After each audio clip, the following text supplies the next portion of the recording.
Hello and welcome dear students. आज का हमारा जो टॉपिक है that is electric potential. Electric potential क्या होता है? देखिए, पिछले वीडियो में हमने कहा पढ़ा इलेक्ट्रिक करंट। इलेक्ट्रिक करंट का मतलब हुआ कि मोशन या flow of charges, flow of electrons. हमने यहाँ वहां पर बात की थी उस वीडियो में। तो जब इलेक्ट्रॉन्स मूव होंगे तो उसी को हम इलेक्ट्रिक करंट करेंगे। अब ये इलेक्ट्रॉन जो मूव हो रहे हैं एक कंडक्टर में, यहां पर एक कंडक्टर मान लीजिए, इसमें जब ये इलेक्ट्रॉन्स मूव होंगे तो ये इलेक्ट्रॉन्स मूव तो खुद से नहीं होंगे, इसके लिए कुछ एनर्जी का जरूरत पड़ेगी हमें। तो जब ये एनर्जी हम इसको सप्लाई करेंगे तभी ये इलेक्ट्रॉन्स मूव करेंगे, तो तब करंट फ्लो होगा। तो ये इलेक्ट्रिक एनर्जी कहां से आती है वो हम यहां पर डिस्कस करेंगे। इसके लिए आप यहां पर एक वाटर, दो टैंक से वाटर टैंक्स, उनका एग्जांपल से आपको मैं समझा दूंगा। सपोज आपके पास ये यहां पर एक वाटर टैंक भरा हुआ है, एक दूसरा इसी के लेवल पे यहां पर रखा हुआ है, ये दूसरा वाटर टैंक है। दोनों का सेम लेवल है, ग्राउंड लेवल दोनों की है, और इसमें भी वाटर फुल इतना ही है जितना इसमें है। अब यहां से इनको हम एक रॉड से कनेक्ट कर रहे हैं, एक इससे कनेक्ट कर रहे हैं। यहां से इनको ओपनिंग है, यहां से इसकी ओपनिंग है, और ये कनेक्टेड है बाय दिस ट्यूब। तो आप बताइए, क्या यहां से पानी निकलकर इस ट्यूब में आ सकता है, या यहां से पानी निकलकर इस ट्यूब में आ सकता है? दूसरी सिचुएशन हम जनरेट करेंगे। ये एक वाटर टैंक है, इसका पानी यहां तक भरा हुआ है,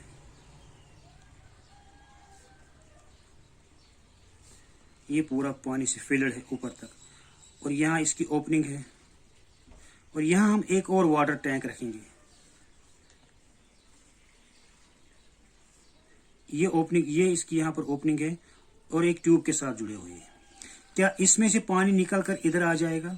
बिल्कुल आएगा, क्योंकि आप देख लीजिए इस ट्यूब पर, यहां पर इस पानी का कुछ प्रेशर है, जो प्रेशर की वजह से ये पानी इस वाटर टैंक से निकलकर इस वाले वाटर टैंक में आ जाता है। तो इन दो टैंक्स में प्रेशर का डिफरेंस है, जिस प्रेशर डिफरेंस की वजह से पानी ऊपर के टैंकर से आके नीचे वाले टैंकर में आ जाता है। ये तब तक इसमें बढ़ता जाएगा जब तक कि इनका जो वाटर लेवल है सेम नहीं हो जाता। तो जब इनका लेवल ऑफ वाटर जो है वो सेम रहेगा, तब तक इसमें से पानी हायर वाले प्रेशर, इससे जिसका प्रेशर ज्यादा है वहां से आके निकल के आके नीचे वाले टैंक में आ जाएगा। तो जब इनका प्रेशर लेवल सेम रहेगा तब फ्लो ये रुक जाएगा। यही केस आप यहां पर देख लीजिए। सपोज हमने यहां पर एक चार्जेस पार्टिकल रखा है, ये मान लीजिए एक इलेक्ट्रॉन है ई, यहां पर एक और इलेक्ट्रॉन है, यहां एक और इलेक्ट्रॉन, मान लीजिए यहां पर 5 इलेक्ट्रॉन्स हैं, ठीक, और दूसरा एक यहां पर है, यहां पर 1 और 2 इलेक्ट्रॉन्स ही है। अब यहां पर चार्ज कितना है? चार्ज इस पॉइंट पर charge is equal to 4 electrons, charge on 4 electrons. यहां पर चार्ज कितना है? Charge equal to 2 electrons. कहां पर ज्यादा चार्ज? अब देखिए ये सारे इलेक्ट्रॉन्स जो है ये एक दूसरे को रिपेल करेंगे, ये इसको इधर रिपेल करेगा, ये इसको, ये इधर इधर, क्योंकि ये सेम चार्ज। आपको याद रखना चाहिए, you should be aware that like charge जो है वो रिपेल कर रहे हैं, वो एक दूसरे को रिपेल्सिव फोर्स अप्लाई कर रहे हैं। तो यहां पर रिपेल्सिव फोर्स है हर एक इलेक्ट्रॉन का पर। अब एक इलेक्ट्रॉन को देखिए, इसके ऊपर रिपल्सिव फोर्स है इन 4 इलेक्ट्रॉन्स का, मतलब इस इलेक्ट्रॉन पर 4 इलेक्ट्रॉन्स का रिपल्सिव फोर्स है, बाहर की तरफ उसको धक्का दे रहे हैं ये सब लोग, सब ये इलेक्ट्रॉन्स। इसी तरह से इस पर भी इन 4 इलेक्ट्रॉन्स का रिपल्सिव फोर्स है, इस पर भी इन 4 इलेक्ट्रॉन्स का रिपल्सिव फोर्स है। तो यहां पर हर एक इलेक्ट्रॉन पर एक प्रेशर जैसा है, जहां पर इस वाटर की तरफ, जैसे इस वाटर में एक प्रेशर था, तो एक इस इलेक्ट्रॉन पर, हर एक इलेक्ट्रॉन पर एक प्रेशर जैसा है जो इसको बाहर की तरफ रिपल कर रहे हैं। और दूसरा यहाँ पर देख लीजिए, दूसरा प्लेस पॉइंट बी, ये पॉइंट ए मान लीजिए, ये पॉइंट बी मान लीजिए, यहां पर भी इलेक्ट्रॉन्स पर रिपल्सिव फोर्स है, ये इसको रिपेल कर रहा है और ये इसको रिपेल कर रहा है। यहां पर हर एक इलेक्ट्रॉन पर रिपल्सिव फोर्स यहां पर भी है, लेकिन यहां पर एक इलेक्ट्रॉन पर एक ही इलेक्ट्रॉन के बराबर का फोर्स, रिपल्सिव फोर्स है। इस पर भी इस इलेक्ट्रॉन का रिपल्सिव फोर्स एक ही इलेक्ट्रॉन का, इस पर भी एक ही इलेक्ट्रॉन का रिपल्सिव फोर्स है। यहां पर एक इलेक्ट्रॉन पर 4 इलेक्ट्रॉन्स का रिपल्सिव फोर्स है। कहां पर प्रेशर ज्यादा है? तो सिचुएशन एक में, एक पॉइंट एक पर जो है, हर एक इलेक्ट्रॉन पर एक रिपल्सिव फोर्स है, लेकिन ज्यादा है as compare to point B. अब अगर हम इनको ज्वाइन कर लेंगे, जैसे यहां पर हमने इसको वाटर ट्यूब को ज्वाइन किया, इसको एक कंडक्टिंग मटेरियल से ज्वाइन करेंगे, तो ये इलेक्ट्रॉन्स जहां पर ज्यादा प्रेशर होगा उन इलेक्ट्रॉन पर, रिपल्सिव ज्यादा फोर्स होगा, तो यहां से मूव करते जाएंगे, इधर पहुंच जाएंगे। ये इलेक्ट्रॉन्स यहां से, मान लो पहले एक इलेक्ट्रॉन गया तो यहां पर रह गए 4 इलेक्ट्रॉन, तो यहां पर 3 बन गए। यहां पर मान लीजिए 6 थे इलेक्ट्रॉन्स, 6 इलेक्ट्रॉन्स यहां पर थे। अब यहां पर 5 रह गए, यहां पर 3 आ गए। अब भी यहां पर प्रेशर ज्यादा है एज कंपेयर टू दिस। अब यहां पर क्या हुआ? हर एक इलेक्ट्रॉन पर 2-2 इलेक्ट्रॉन्स का रिपल्सिव फोर्स है। यहां पर अब क्या हुआ? हर एक इलेक्ट्रॉन पर 4-4 इलेक्ट्रॉन का रिपल्सिव फोर्स है। तो एक और इलेक्ट्रॉन यहां से मूव करेगा इधर, तो अब यहां पर 4 इलेक्ट्रॉन्स हो गए, यहां पर भी 4 ही इलेक्ट्रॉन्स हो गए। तो अब इन दोनों सिचुएशंस में हर एक इलेक्ट्रॉन पर 4 इलेक्ट्रॉन्स के बराबर रिपल्सिव फोर्स है। अब जितना रिपल्सिव फोर्स इधर है हर एक इलेक्ट्रॉन पर, उतना ही रिपल्सिव फोर्स इधर है हर इलेक्ट्रॉन पर। अब इलेक्ट्रॉन्स यहां से यहां पर मूव नहीं होंगे, क्योंकि यहां से निकलते तो यहां पर भी उतना ही फोर्स है, यहां से निकलते तो यहां से यहां पर भी उतना ही फोर्स है। तो इस तरह से अगर हम ये, अब इसको देखिए, यहां पर जितना ज्यादा रिपल्सिव फोर्स होगा एक इलेक्ट्रॉन पर, उसको हम कहेंगे potential, electric potential, electric potential. और यहां पर जितना फोर्स है वो उतना इलेक्ट्रिक पोटेंशियल। यहां पर ज्यादा इलेक्ट्रिक पोटेंशियल है, मोर इलेक्ट्रिक पोटेंशियल, मोर। यहां पर लेस। तो इलेक्ट्रॉन्स मूव करेंगे from higher potential to lower potential. जहां पर ज्यादा पोटेंशियल होगा वहां पर ज्यादा रिपल्सिव फोर्स होगा, और ये मूव करेंगे from higher potential to lower potential. तो इनके दरमियान जो पोटेंशियल का डिफरेंस रहेगा, सपोज इसमें है V1 पोटेंशियल, इसमें है V2 पोटेंशियल, तो डिफरेंस कितना हुआ? V1 minus V2। जब तक इन दो के दरमियान ये पोटेंशियल का डिफरेंस रहेगा, तब तक इलेक्ट्रॉन्स मूव होते रहेंगे। तो अब अगर हम किसी कंडक्टर में इलेक्ट्रॉन्स के दरमियान, किसी कंडक्टर को एक ऐसे डिवाइस से ज्वाइन करेंगे जो उनको पोटेंशियल डिफरेंस जनरेट कर रहा है, क्रिएट कर रहा है, उनको पोटेंशियल डिफरेंस दे रहा है, तो इलेक्ट्रॉन्स मूव करते जाएंगे हायर पोटेंशियल से लोअर पोटेंशियल की तरफ। तो ये हमें चाहिए, ये इलेक्ट्रिक पोटेंशियल, हमें पोटेंशियल डिफरेंस चाहिए एक इलेक्ट्रॉन्स को मूव करवाने के लिए। और ये इलेक्ट्रिक पोटेंशियल कौन जनरेट कर रहा है? एक बैटरी या एक सेल। इसमें केमिकल एनर्जी इस तरह से एक्ट कर रही है कि वो उस बैटरी के 2 एंड से, मान लीजिए ये एक बैटरी है, इस तरह का बैटरी, अब ये सेल आपने देखा होगा यहाँ पर, इसके ये पॉजिटिव टर्मिनल है, ये नेगेटिव टर्मिनल है, इनके दरमियान क्या होता है? पोटेंशियल डिफरेंस होता है। जैसे इन दो के दरमियान पोटेंशियल डिफरेंस था, इसी तरह इस बैटरी या इस सेल के दरमियान भी पोटेंशियल डिफरेंस होता है। और अगर हम इनको 2 एंड्स को ज्वाइन करेंगे इस एक कंडक्टर की मदद से, तो इलेक्ट्रॉन हायर पोटेंशियल से लोअर पोटेंशियल की तरफ मूव करेंगे। तो एक करंट को हमें मूव करवाने के लिए पोटेंशियल डिफरेंस की जरूरत होती है, पोटेंशियल डिफरेंस की जरूरत होती है। तो अगर हमारे पास कोई ऐसा सोर्स है जिसमें पोटेंशियल डिफरेंस है, तो हम उस सोर्स से इलेक्ट्रिक करंट को फ्लो करवाते हैं। अब देखिए, मैंने आपको यहां पर एग्जांपल दे दिया कि ये इलेक्ट्रॉन्स यहां से यहां मूव हो गए। ये किस वजह से मूव हो गए? कि इनको यहां पर एक रिपल्सिव फोर्स मिल रहा था हायर पोटेंशियल पर, तो फिर वो इधर चले गए लोअर पोटेंशियल की तरफ। तो इनके दरमियान जो डिफरेंस ऑफ पोटेंशियल है उसको हम पोटेंशियल डिफरेंस कर रहे हैं, और potential difference is represented by electric potential या potential difference, electric potential is represented by the letter V for volt। तो अब देख लीजिए ये वोल्ट किसके बराबर होता है, इलेक्ट्रिक पोटेंशियल का डेफिनेशन क्या होगा और ये किसके बराबर होता है। देखिए यहां पर कितना इलेक्ट्रिक पोटेंशियल है, ये हमें कैसे पता चलेगा कितना पोटेंशियल ये है। जब यहां से एक चार्ज मूव हुआ इस तरफ दूसरे एंड की तरफ, तो दैट मीन्स कि वर्क इज डन।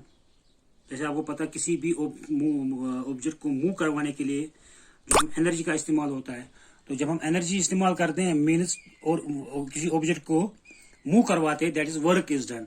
तो यहां से यहां तक एक इलेक्ट्रॉन को मूव करवाने के लिए वर्क डन हुआ। तो एक कूलम चार्ज को work done in moving a unit charge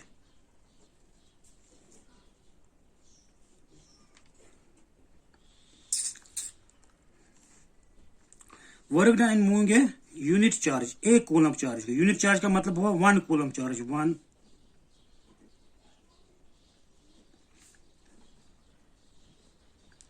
charge from one point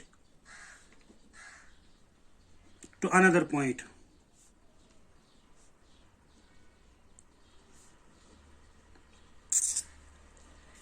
is called potential difference between 2 points।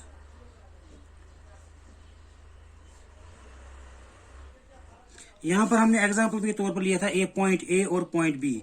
यहां से यहां तक एक कूलम चार्ज को कितना वर्क डन करना पड़ा, उसको मूव करवाने के लिए कितना वर्क डन करना पड़ा, वो होगा इन दो पॉइंट्स के दरमियान potential difference. This potential difference is represented by V and is equal to work done per unit charge. So V is equal to work done per unit charge।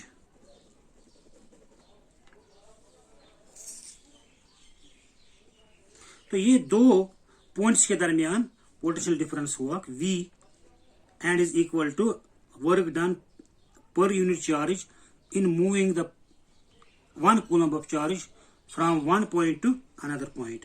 अब देखिए potential का डिफरेंस क्या होगा। अब यहां पर एक और इलेक्ट्रिक पोटेंशियल, ये होगी पोटेंशियल डिफरेंस बिटवीन 2 पॉइंट्स। अब इलेक्ट्रिक पोटेंशियल, ये क्या होता है इलेक्ट्रिक पोटेंशियल, देख लीजिए आप। सपोज आपके पास यहां पर है बहुत सारे चार्जेस, मान लीजिए 1 2 3 4 5 6 7 8 9 और 10 चार्जेस यहां पर है।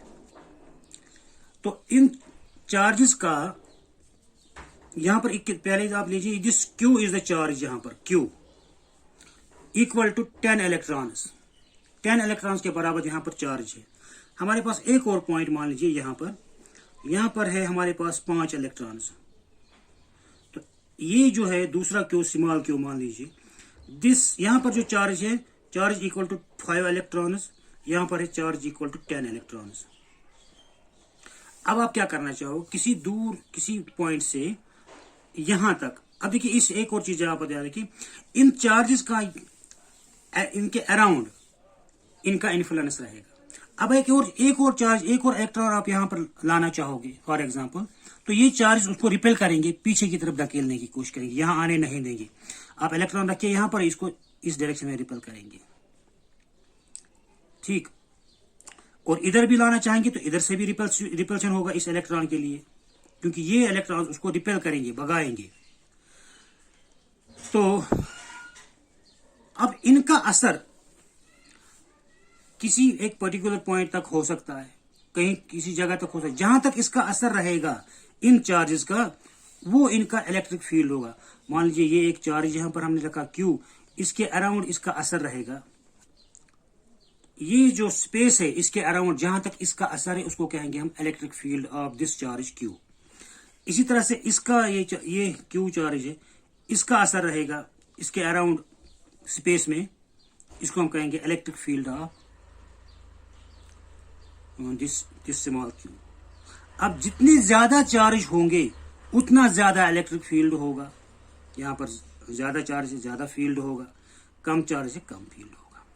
ठीक है, मान लीजिए अब हम किसी इस फील्ड से बाहर, यहां पर मान लीजिए इन चार्ज का फील्ड ये असर नहीं है, इस चार्ज का फील्ड यहां तक है, यहां तक इनका असर रहेगा।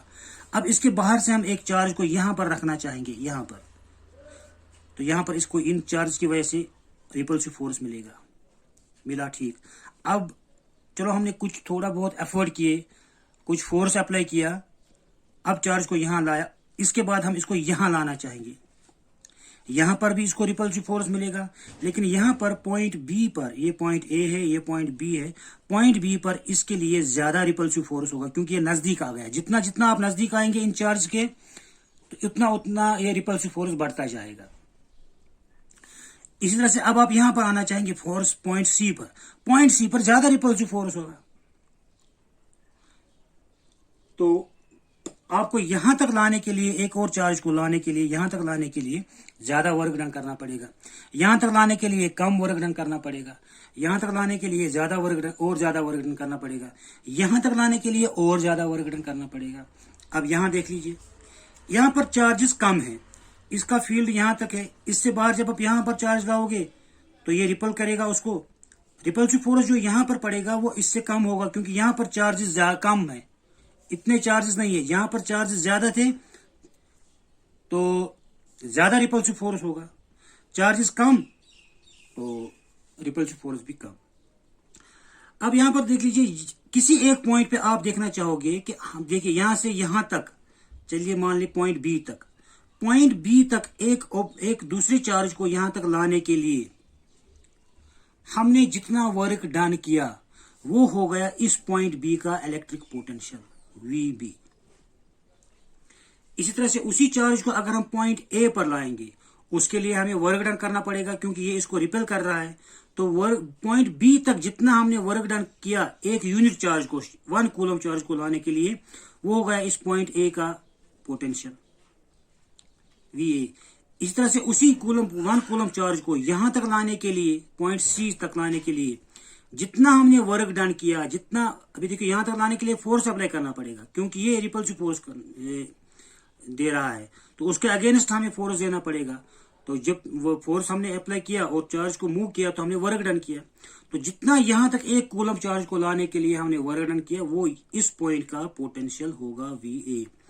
अब VA इस पॉइंट का पोटेंशियल है, VB इस पॉइंट का पोटेंशियल है, ये यहां पर ये VC है, VC इस पॉइंट का पोटेंशियल है, VA इस पॉइंट का पोटेंशियल है, VB इस पॉइंट का पोटेंशियल है। जाहिर सी बात ये डिफरेंट है क्योंकि यहां तक लाएंगे तो वर्क डन कम करना पड़ेगा क्योंकि कम फोर्स देना पड़ेगा, यहां लाएंगे तो वर्क डन ज्यादा करना पड़ेगा, यहां लाएंगे तो वर्क डन और ज्यादा करना पड़ेगा। तो एक कूलम चार्ज को किसी पॉइंट तक लाने के लिए हमने जो वर्क डन किया उसको कहते हैं electric potential at that point.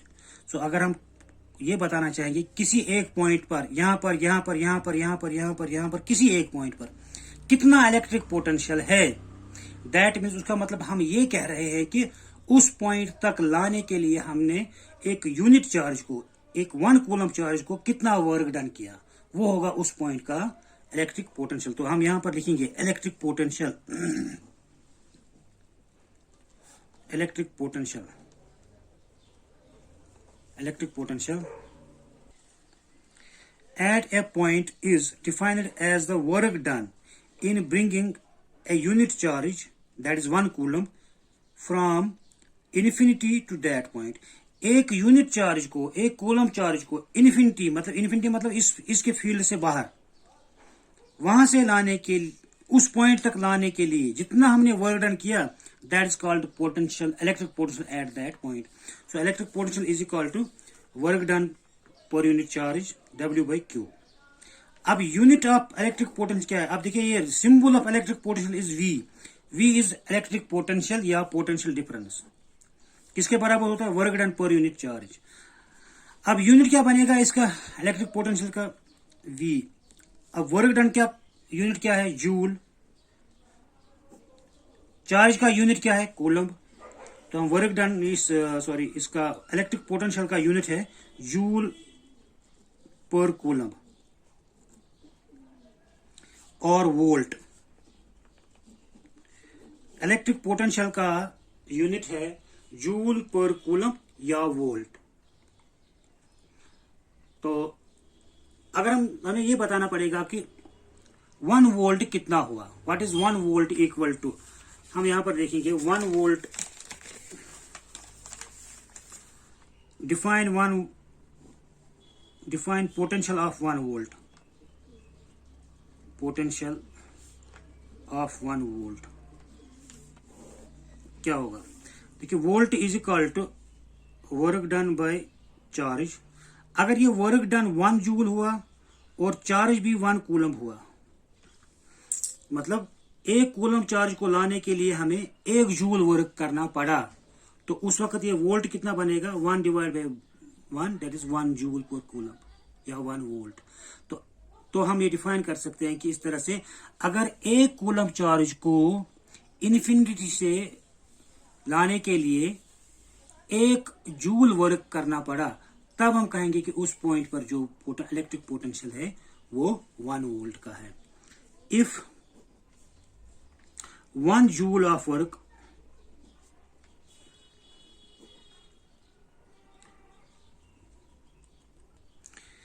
is done in bringing 1 coulomb of charge from infinity, ये साइन है इन्फिनिटी की, from infinity to a point, then the potential at that point is 1 volt। अगर हमें 1 joule work करना पड़ा एक point तक 1 coulomb charge को लाने के लिए, तो उस पॉइंट पर इलेक्ट्रिक पोटेंशियल जो है वो 1 वोल्ट का होगा। तो आज के लिए इतना ही, बाकी सब इंशाल्लाह अगले वीडियो में। तब तक के लिए गुड बाय।